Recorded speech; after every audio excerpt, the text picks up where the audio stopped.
નમસ્કાર, ગ્રાઉન્ડ રિપોર્ટમાં આપનું સ્વાગત છે। હું છું આપની સાથે સંધ્યા। ગુજરાત પર આગામી 24 કલાક ભારે છે। થવા જઈ રહ્યો છે કુદરતનો ડબલ અટેક।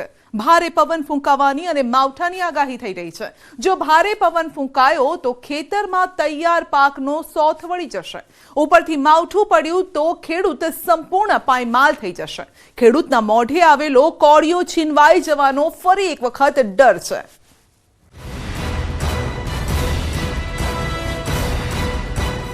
गुजरात माटे 24 कलाक भारे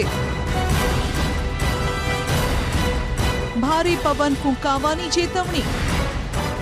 अभी जो पवन चल रहा है उत्तर पूर्व से पूर्व है और जो हमारा मछुआरे भाई इसके लिए जो दक्षिण गुजरात तटीय क्षेत्र है इसके लिए वार्निंग दिया गया है। आज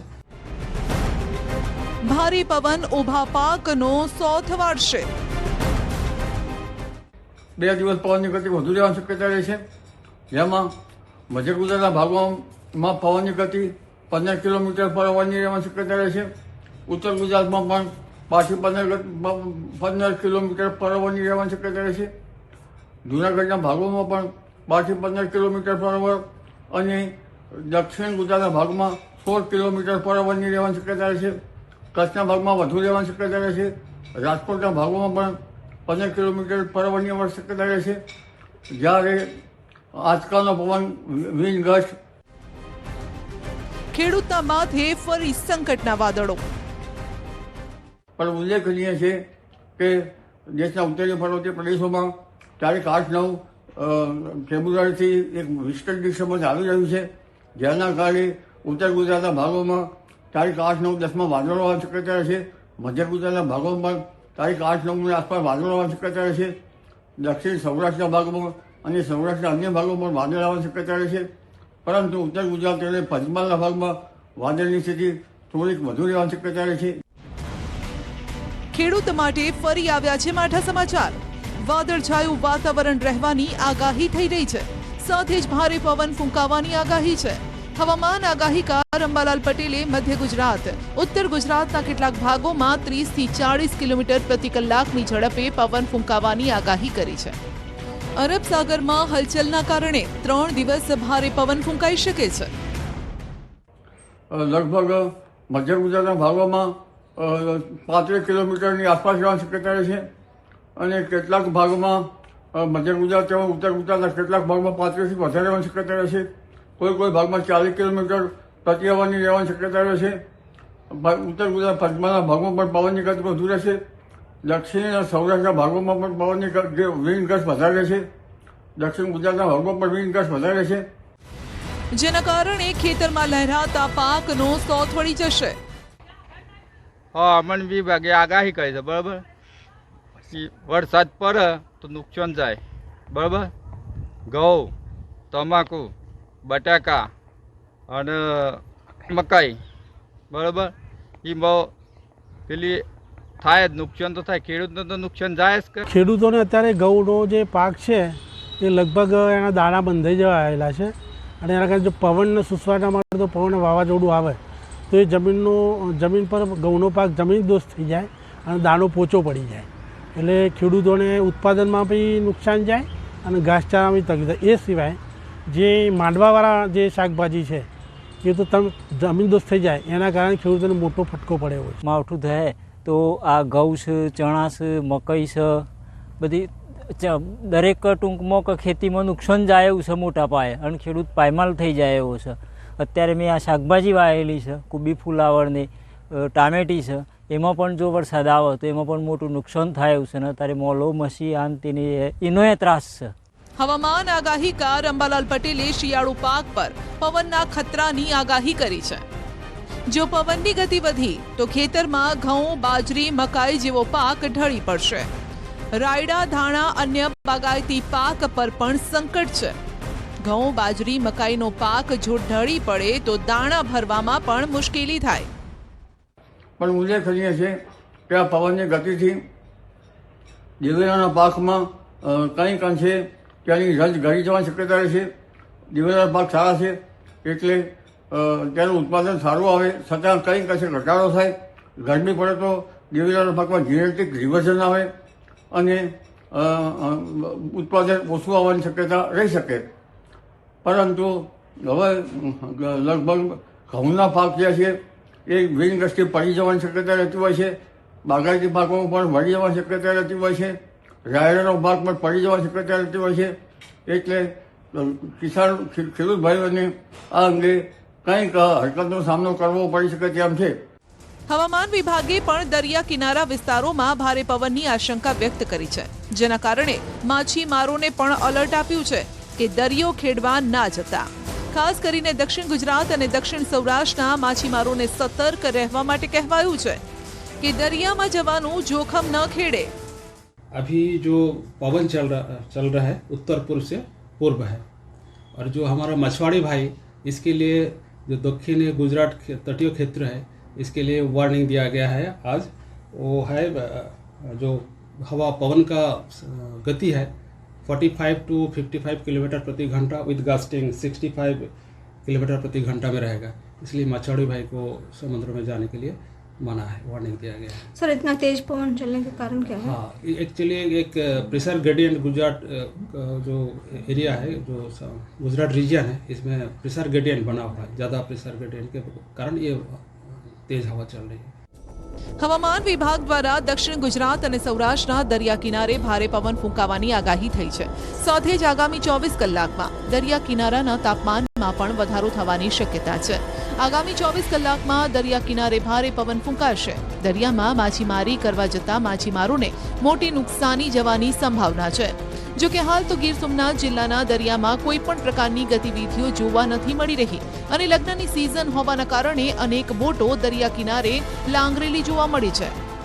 હવામાન વિભાગ દ્વારા દક્ષિણ ગુજરાત અને સૌરાષ્ટ્રના દરિયા કિનારે આગામી સમયમાં 45 થી 55 કિલોમીટરની ઝડપે પવન ફૂંકાવાની સંભાવનાઓ છે તે વ્યક્ત કરવામાં આવી છે. ત્યારે હાલ અમે ગીર સોમનાથ જિલ્લાનું જે નવા બંદર છે ત્યાં આગળ આવ્યા છે અને આ નવા બંદર ખાતેના દ્રશ્યો છે. નવા બંદર ખાતે હાલ દરિયાની અંદર કોઈપણ પ્રકારની હલચલ જોવા નથી મળી રહી, પરંતુ જે પ્રમાણે માછીમારો છે તે માછીમારોનું કહેવું છે કે આગામી સમયની અંદર જો દરિયાની અંદર કોઈ પણ ગતિવિધિઓ થશે તો તેમને ઉપર લેવલથી જે પણ સૂચના આવશે તેઓનું પાલન કરશે. સાથે સાથે માછીમારોનું કહેવું છે કે આ રીતે દરિયાની અંદર જે હલચલો થઈ રહી છે તેમને કારણે અહીંના જે માછીમારો છે તે દિવસે ને દિવસે પાયમાલી તરફ ધકેલાઈ રહ્યા છે. ત્યારે જોવું રહ્યું કે આગામી સમયની અંદર હવામાન વિભાગ દ્વારા જે પ્રમાણે આગાહી કરવામાં આવી છે તે પ્રમાણે જો ભારે પવન ફૂંકાશે તો દરિયા કિનારે જે માછીમારો છે તેઓને ક્યાંક ને ક્યાંક આર્થિક નુકસાની જવાની. આમ છતાં કેટલીક બોટો હજુ દરિયામાં માછીમારી કરી રહી છે, પરંતુ આ માછીમારોને ફિશરીઝ અથવા તો અન્ય કોઈ અધિકારીઓ દ્વારા સૂચના આપવામાં નથી આવી. જો કે તેમ છતાં હવામાન વિભાગ દ્વારા જે પ્રમાણે આગાહી કરવામાં આવી છે તે મુજબ સૌરાષ્ટ્રના દરિયા કિનારે પવન ફૂંકાશે. ગીર સોમનાથ જિલ્લાની હજારો બોટ સહિત સૌરાષ્ટ્રની મોટાભાગની બોટના માલિકોને મોટી નુકસાની જવાની સંભાવના છે. અને અચાનક ગરમીમાં પણ જે પલટો આવ્યો છે, અત્યારે તાપમાન 3 ડિગ્રી વધારે ગરમ થયું છે, તો મોરમાં જે કણી બેઠી હતી આપણે કેરીની, તો એને નુકસાની ઘણી આપણે વ્યક્ત કરી શકીએ કે નુકસાન થઈ શકે એવું છે ખેડૂતોને સારા પાકની એક આશા હતી. આ વર્ષમાં તો ઘણું ફ્લાવરિંગ પણ આવ્યું છે. અને વલસાડ જિલ્લામાં એવું છે કે એક જ પાક ઉપર આધારિત હોય છે, જે વાડીવાળો વિસ્તાર છે એમાં, અને બાકી ચોખા અને ડાંગર હોય છે. તો આ વખતના જે વાતાવરણમાં પલટાના હિસાબે કેરીના પાકને જો નુકસાન થશે તો ઘણી મોટી નુકસાની વેઠવી પડશે ખેડૂતોને. તો એ બાબતમાં તો હવે આપણે શું કહી શકીએ કે કુદરતી છે તો કુદરતની ઉપર આધાર રાખીએ, ને જગતનો તાજ જે આપણે કહીએ છીએ તો એ પણ એ બધું કુદરત ઉપર જ આધાર રહ્યો છે. દરિયા ખેડૂત સાથે ધરતીપુત્રો પણ પવન અને વાદળછાયા વાતાવરણની આગાહીને લઈને ચિંતામાં છે. વલસાડ જિલ્લામાં જો વાતાવરણમાં પલટો આવશે અને ભારે પવન ફૂંકાશે તો કેરી પકવતા ખેડૂતોની માઠી દશા બેસશે. કેમ કે આ વર્ષે આંબાવાડીઓમાં આંબા પર ભરપૂર મોર આવતા ખેડૂતોને મોટી આશા બંધાઈ છે. જો વાતાવરણ બગડે અને પવન ફૂંકાય તો આ મોર ખરી પડવાની ભીતિ છે, જેના કારણે કેરીનો પાક ઓછો ઉતરશે ને ખેડૂતોને નુકસાની ભોગવવાનો વારો આવશે. જે નાની નાની કેરી બેસેલી છે મોર ઉપર, તો એમાં એ પડી જવાની ભીતિ પૂરેપૂરી રહી છે. એટલે ખેડૂતોને પૂરેપૂરું નુકસાન થાય એવું છે. તેની સાથે જો તાપમાન 2-3 ડિગ્રી વધે અને જો પવન ન ફૂંકાય તો કેરી માટે વાતાવરણ સારું છે. પણ હવે પછી જે નવો મોર છે આંબા ઉપર, એમાં થોડી નાની નાની કેરીઓ બાજે છે. હવે જો તાપમાન થોડું વધે અને ઠંડી ઓછી થાય અને પવન ફૂંકાવાનું બંધ થાય તો ખરેખર કેરીને ફાયદો થઈ શકે એવું અમારું માનવું છે. આંબા પર નાની નાની કેરીઓ બેસવાની શરૂઆત થઈ ગઈ છે. તેવામાં જો વાતાવરણ અનુકૂળ રહે તો કેરીના પાકને ફાયદો છે. ખેડૂતો પણ આશા રાખી રહ્યા છે કે વાતાવરણનું કોઈ વિઘ્ન ન આવે તો આ વર્ષે કેરી પકવતા ખેડૂતોને બખ્ખા થઈ જશે. કેરીનું મબલક ઉત્પાદન થશે. અને તારીખ 8, 9 અને 10 મહત્તમ ઉષ્ણતામાન વધશે. લગભગ તારીખ 8, 9 અને 10 મહત્તમ ઉષ્ણતામાન કોઈ ભાગમાં લગભગ મધ્ય ગુજરાતના ભાગમાં 35 કિલોમીટરની આસપાસ થવાની શક્યતા રહેશે. ઉત્તર ગુજરાતના ભાગમાં 32 કિલોમીટર 35 ડિગ્રી સેલ્સિયસ આસપાસ થવાની શક્યતા રહેશે. જ્યારે મહત્તમ ઉષ્ણતામાન ઉત્તર ગુજરાતના ભાગમાં 32 ડિગ્રી સેલ્સિયસ આસપાસ થવાની શક્યતા રહેશે. કોઈ ભાગમાં 33 ડિગ્રી સેલ્સિયસ થઈ શકે છે. જૂનાગઢના ભાગોમાં પણ 32, 33 કે 34 ડિગ્રી સેલ્સિયસ આસપાસ થવાની શક્યતા રહેશે. એટલે મહત્તમ ઉષ્ણતામાન લગભગ 32 થી 35 ડિગ્રી સેલ્સિયસ આસપાસ ગુજરાતના ઘણા ભાગોમાં રહેવાની શક્યતા રહેશે. ભારે પવનની આગાહી પહેલા જ ડાંગના સાપુતારામાં વંટોળનો વિડીયો સામે આવ્યો. ગિરિમથક સાપુતારામાં કુદરતી સૌંદર્ય માણવા આવતા પ્રવાસીઓએ 150 ફૂટ ઊંચો વંટોળ જોયો. ટેબલ પોઈન્ટ ઉપર રેતીનો વંટોળ જોઈ પ્રવાસીઓ તથા સ્થાનિકોમાં કુતૂહલ જોવા મળ્યું. સ્થાનિકે ઘટનાનો વિડીયો બનાવી સોશિયલ મીડિયામાં વાયરલ કર્યો. હવે મોસમનો મિજાજ બદલાવા જઈ રહ્યો છે. ફેબ્રુઆરી મહિનો શરૂ થતાં હવે ઠંડીની વિદાયની ઘડીઓ ગણાઈ રહી છે. ધીરે ધીરે તાપમાનનો પારો ઊંચકાવાની આગાહી થઈ રહી છે. થોડા દિવસ હવે ડબલ ઋતુનો સામનો કરવો પડી શકે છે. બપોરના ગરમી અને રાત્રે ઠંડીનો અનુભવ થશે. ગરમી આવી રહી છે અને બીજી તરફ પવનની ગતિ અને વાદળછાયા વાતાવરણે ખેડૂતોના ધબકારા વધાર્યા છે. ખેડૂત બે હાથ જોડીને પ્રાર્થના કરી રહ્યો છે કે આ આફત ટળે, નહીતર ખેડૂતને નુકસાની જ નુકસાની ઉઠાવવી પડશે.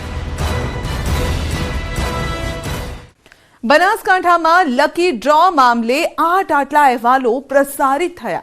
પોલીસ ફરિયાદ થઈ અને છતાં પણ ડ્રો સંચાલકો બેફામ બન્યા છે. લકી ડ્રોના નામે લૂંટનો ખેલ ચાલુ છે અને પોલીસનો જાણે કોઈ ડર જ નથી. અશોક માળી એન્ડ કંપનીએ મોરથલ ગામે લકી ડ્રો યોજવાની જાહેરાત કરી છે અને આ માટે ઓનલાઈન કૂપનોનું વેચાણ બે રોકટોક ચાલુ છે. પહેલા પોલીસના ડરથી રાજસ્થાનમાં ડ્રો યોજાવાનો હતો.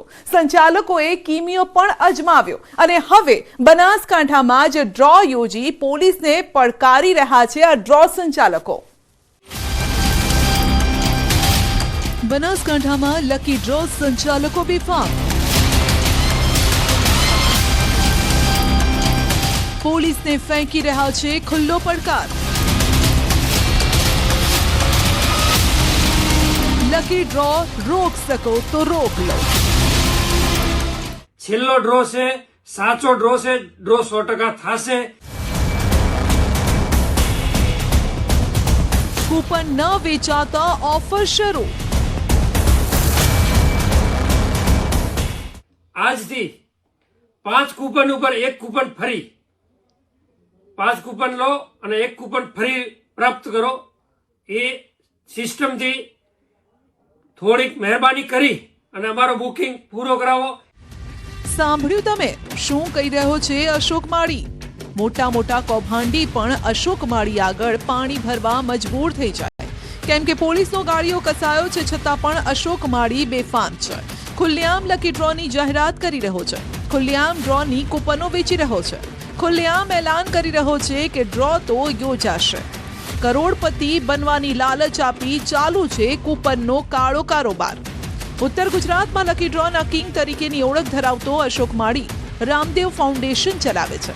આ રામદેવ ફાઉન્ડેશને 8મી ફેબ્રુઆરીએ મોરથલ ગામે એક લકી ડ્રોનું આયોજન કર્યું છે અને આ અંગે સોશિયલ મીડિયા પર જોરશોરથી જાહેરાત પણ શરૂ કરી. અનેક ફરિયાદ છતાં બનાસકાંઠા જિલ્લામાં હજુ પણ ખુલ્લેઆમ લકી ડ્રો ચાલી રહ્યા છે. પોલીસની નજરથી બચવા આયોજકોએ હવે ઓનલાઈન ટિકિટનું વેચાણ વધારે શરૂ કર્યું છે. ઓનલાઈન કૂપનનો કાળો કારોબાર.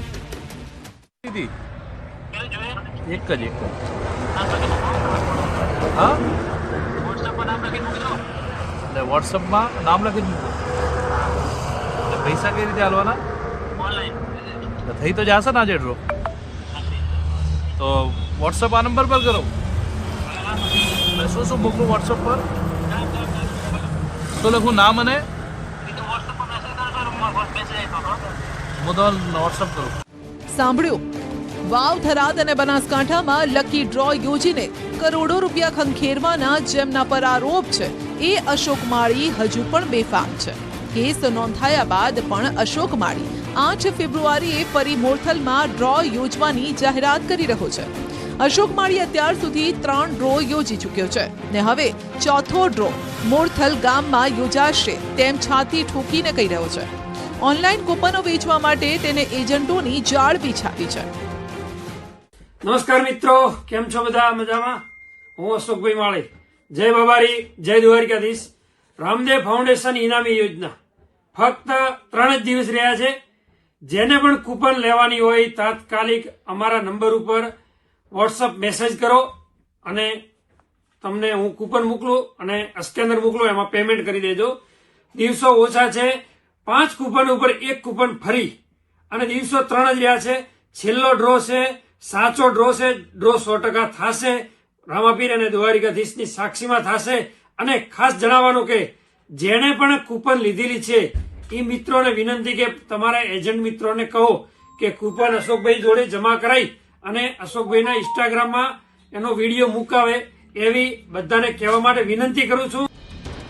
આ સાંભળીને કોઈ પણ આ સ્કીમમાં આવી શકે છે. જોઈ લો, બનાસકાંઠામાં લકી ડ્રોના નામે લોકોને લૂંટવાની કેવી રચી છે જાળ. શોર્ટકટમાં કરોડપતિ બનાવવાની લાલચ તેઓએ આપી અને લોકોને ફસાયા. આ વખતે પણ તેણે એક કૂપનની કિંમત 399 રૂપિયા રાખી. વધુ કૂપનો વેચવા માટે તેણે ખાસ ઓફર પણ જાહેરાત કરી. 5 કૂપન ખરીદે તેને 1 કૂપન મફતમાં આપવાની જાહેરાત કરી. એટલું જ નહીં, ઓફલાઈન અને ઓનલાઈન બંને રીતે કૂપન ખરીદવાની સવલતો ઊભી કરાઈ. મોરથલના ડ્રો માટે કુલ 1100 ઇનામ રખાયા છે, જેમાં કાર, જેસીબી, ટ્રેક્ટર, બાઇક પણ સામેલ છે.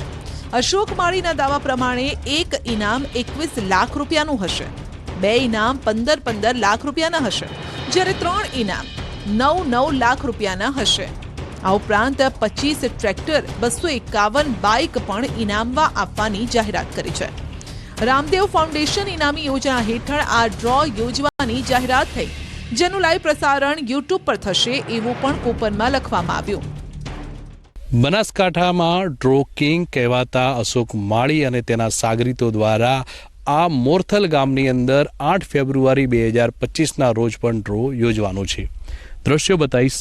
આ અશોક માળીની ઓફિસ છે, અહીંથી સંચાલન થાય છે. અશોક માળી સાથે 135 લોકોનું જે ગ્રુપ છે અહીંથી સંચાલન કરે છે અને 3 ડ્રો થયા છે. એક ડ્રોમાં ફરિયાદ થઈ છે. અશોક માળી અત્યારે ફરાર છે, પરંતુ આ મોરથલ ગામની અંદર આ જ ઓફિસ પર કૂપનો અત્યારે વેચાઈ રહી હતી, પરંતુ જ્યારે ન્યૂઝ 18ની ટીમ અત્યારે પહોંચી ત્યારે બાજુની ઓફિસને બંધ કરી દેવામાં આવી અને તમામ લોકો અહીંથી ફરાર થઈ ગયા છે.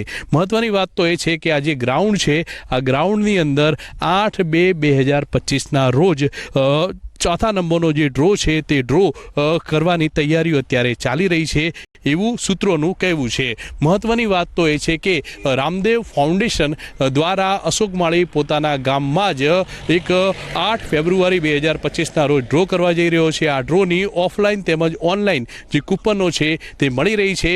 પોલીસ માત્ર તપાસના દાવાઓ કરી રહ્યા છે. ચેરિટેબલ ટ્રસ્ટ હોય કે વહીવટી તંત્ર હોય, માત્ર કાગળો તપાસી રહી છે, પરંતુ અશોક માળીના ગામમાં કે અશોક માળીની ઓફિસ પર હજુ સુધી કોઈ પણ વહીવટી તંત્રની ટીમ કે પોલીસની ટીમ અહીંયા પહોંચી નથી અને તપાસનો ધમધમાટ શરૂ થયો નથી. ન્યૂઝ 18 પાસે જે સૂત્રોનું માનીએ તો જે 3 ડ્રો થયા હતા તેમાં કરોડો રૂપિયાનું કૌભાંડ થયું છે અને ચોથો ડ્રો પણ અહીંયા થવાનો છે. આ ચોથો ડ્રો માટેની કૂપનો વહેંચાઈ રહી છે. લોકો કૂપનો ખરીદી રહ્યા છે, પરંતુ આ ડ્રો બંધ કરાવવા માટે હજુ સુધી વહીવટી તંત્ર સામે આવ્યું નથી. 8 ફેબ્રુઆરીના લકી ડ્રોના વિડીયો વાયરલ કરીને અશોક માળી પોલીસને ખુલ્લો પડકાર ફેંકી રહ્યો છે. અશોક માળી પર 2 ફરિયાદ થઈ હોવા છતાં પણ અશોક માળીને પોલીસનો જાણે ડર નથી. 3 ડ્રોમાં લોકોના કરોડો રૂપિયા ખંખેરી લીધા બાદ પણ લકી ડ્રોના નામે લૂંટનો આ ખેલ ચાલુ છે. ગૌશાળાના નામે ડ્રો યોજી આયોજકો લોકોની આસ્થાનો લાભ ઉઠાવી રહ્યા છે. લોકો મોટા ઇનામોની લાલચ આપી કૂપનો ખરીદે છે ને પછી આ રીતે જ બધી કૂપનો ભેગી કરીને ભવ્ય આયોજન થકી લકી ડ્રો કરવામાં આવે છે. લોકોને લાલચ જાગે છે અને ઇનામ લાગશે એ લાગતું નથી. આયોજકો માલામાલ થઈ જાય છે અને છતાં પોલીસના આંખ મીચામણા જોવા મળી રહ્યા છે. અશોક માળી સામે 2 ફરિયાદો થઈ છે કે ડ્રોના નામે ઠગાઈ થઈ રહી છે, છતાં પણ પોલીસને ચેલેન્જ આપતો હોય તેમ અશોક માળી સોશિયલ મીડિયામાં વિડીયો વાયરલ કરે છે અને કહે છે કે 8 તારીખે મોરથલ ગામની અંદર આ ડ્રો યોજાવાનો છે. આપણી સાથે ગામના કેટલાક લોકો છે. શું નામ તમારું? નીલાભાઈ. નીલાભાઈ, આ જે ડ્રો યોજાઈ રહ્યો છે શું કહેશો આ બાબતે?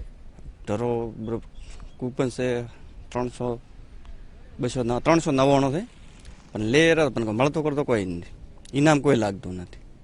કૂપન ખરીદો ઇનામ નહીં લાગતું? ના, ઇનામ નથી લાગતું. કેટલા લોકો ખરીદે ગામમાંથી? ગામમાં ખરીદે છે ખૂબ, પણ લાગતો કરતો કોઈ શું નહીં. તો ડ્રોમાં તો અશોક માળી એવું કહે છે કે અમે તો તટસ્થ ડ્રો કરીએ છીએ. ના લાગતો કરતો, ના તો લૂંટવાનો ધંધો કરે છે. તો આ ફરિયાદ થવી જોઈએ? હા, ફરિયાદ થવી જોઈએ. લીધી છે કૂપન, ખાસી લીધી છે 200-300. પૈસા પાછા માગો તો આપે? ના, પૈસા પાછા નથી આવતા, આપતા જ નહીં. કોઈ મળતો નથી ઇનામ, ખાટે વસ્તીને લૂંટવાનું કર્યું યાર. આવા લોકો સામે કાયદેસરની કાર્યવાહી કરવી પડે. કાર્યવાહી થવી જોઈએ. મોરથલ ગામમાં કેટલાય લોકો લકી ડ્રોની મહાજાળમાં ફસાઈ રૂપિયા ગુમાવી ચૂક્યા છે. કોઈએ 50-60 કૂપનો ખરીદી પણ તેમને કોઈ ઇનામ લાગ્યા નહીં. છતાં પણ લૂંટના આ ગોરખ ધંધા પર કોઈ લગામ કસવામાં આવી નથી. આવા ડ્રો ગેરકાયદેસર છે અને છતાં પણ લોટરીની પેટર્નથી આવા ડ્રો કોની મંજૂરીથી યોજવામાં આવી રહ્યા છે તે સવાલ છે. મને ઇનામો લાગતા નથી કોઈ, અને મને કાન લૂંટે છે, ધન્યવાદ કહેવાય એને. એટલે એના માટે આપણે કોઈ કાર્ય કરવું પડે. પોલીસ હા, એક દાડો હતી પણ હાથમાં મળ્યો નથી. કયા પ્રકારની જોઈએ આવા માણસો સામે જે છેતરપિંડી કરી રહ્યા છે? એને કાર્યવાહી થવી જોઈએ કે જિંદગીમાં થવું જ ન જોઈએ ડ્રો બ્રો કોઈ. અને મને કાંઈ લૂંટે છે ને ખોટું છે એમ. કેટલા ગામમાંથી કેટલા લોકો કૂપન લીધી છે? કોઈ પાર જ નહીં ગમ મને તો. તમને કહું, કોઈ તમને ઓળખતા એવા કોઈને ઇનામો લાગ્યા? કોઈને લાગ્યા નથી. અમારા ઘરમાં શું કે અમારા કુટુંબમાં શું કમી નહીં લાગ્યા. સાહેબ, અમારો ડ્રો થવો ન જોઈએ, ડ્રો થવો જોઈએ નહીં. અને ઠગાઈ તો કોઈ બાકી જ રાખ્યું નથી. લૂંટી ના જાય એને કાર્યવાહી થવી જોઈએ. બસ, બધા આટલો આભાર. કેટલા રૂપિયાની કૂપન આવે? 299, 399. અને ઇનામો લાગે? કોઈ લાગ્યું નથી આ દડા સુધી. તમારા પરિવારમાંથી કેટલા લોકો? કેટલી લગભગ મેં લગભગ લીધી હતી 50-60 એવી તો, પણ તોય મારે તો કોઈ લાગ્યું નથી. લૂંટના લકી ડ્રો પર થોડા સમયે ગાડીઓ કસાતા ડ્રો સંચાલકોએ નવો કિમિયો અજમાવ્યો. ડ્રો સંચાલકો બનાસકાંઠામાં લકી ડ્રો યોજવાની જગ્યાએ પાડોશી રાજ્ય રાજસ્થાનમાં ડ્રો યોજતા અને તેનું યુટ્યુબ પર લાઈવ પ્રસારણ કરતા. રાજસ્થાનમાં મોડસ ઓપરેન્ડીથી 2 ડ્રો યોજાઈ ચૂક્યા છે. તેના પર રાજસ્થાન પોલીસે સકંજો પણ કસ્યો, પણ ડ્રો સંચાલકો હાથમાં ન આવ્યા. આવા લકી ડ્રોનો જે માસ્ટર માઇન્ડ ગણાય છે તે અશોક માળી થોડા દિવસો પહેલા જ નાટકીય રીતે પોતાના 3 સાગરીતો સાથે ધાનેરા પોલીસ સમક્ષ હાજર થયો.